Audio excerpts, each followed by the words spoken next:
talks, and they have agreed to do it. Since last year until now, nothing is moving.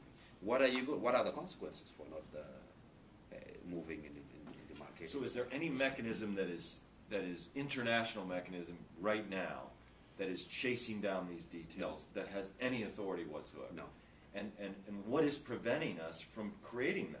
Why can't the U.S. go to IGAD and say, and the UN, let's create this mechanism, whatever it is, consistent with the CPAs, what do we call that thing, the Evaluation and Assessment Commission? And Evaluation Commission, yeah. I mean, I literally cannot understand why we're not doing that. I think the best way now is what happened last week. At IGAD. At IGAD. Yeah.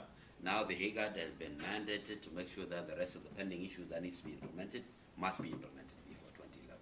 And so the U.S. should get behind. So the U.S. should get behind, and they need to mobilize the world: Chinese, Russians, UK, all of these Troika countries should now move, and the IGAD partners forums should now move to back the IGAD just like the same way they did it. And if you think of championing it alone, you will not do it. No, it's not right. And this has not been working because we know Sudan history. But it's also a problem. Great Britain, forgive me. Norway, forgive me. Okay. The Troika only is worth something if the U.S. is they're all on the same page. And I don't think we are necessarily on the same page. We may be on the same page with some of them. But I agree with you that this IGAD thing is significant, and if we miss the opportunity to really jump on that bandwagon and somehow market it up on Capitol Hill, see, this is another piece of it. I mean, I served in the Bush administration. People forget I also served in the Carter administration. No, we won't. Okay.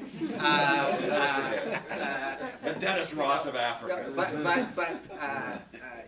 Really, what we really need, I think, is a mobilization within the party, the Democratic Party. Okay, so it's an internal, friendly, within the House kind of thing. The Republicans are out to lunch on this. They won't get a dime's worth of hearing on it. Right. Okay, but within the Democratic Party, so it's not slit your throat kind of thing. A mobilization of the kind you would understand. That actually say, okay, this has to change. We cannot be the ones that see Sudan and the South in particular blown apart, okay? And the way it's going right now, of course, Gracia makes a different case, but to build a democratic, congressional, and other official kind of constituency to work on this, because that at least might have some hearing. The Republicans will just be disregarded, I think. Yeah, that's good. Okay, sorry we expropriated. Anybody? We'll come back to you later. We'll come back. Yeah.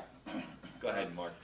Mark Harrison, United Methodist Church. Ezekiel, you said something that I did not expect to hear in this meeting. You see hope. Let's say I'm going to take hope to this hopeful. The Congress Party loses. What does the government of the South then do?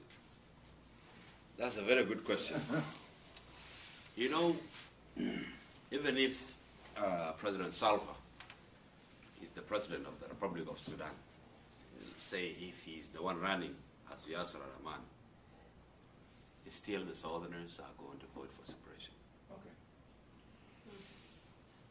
But it will be a transformed Sudan before you leave. So it will be a democratic Sudan before you leave.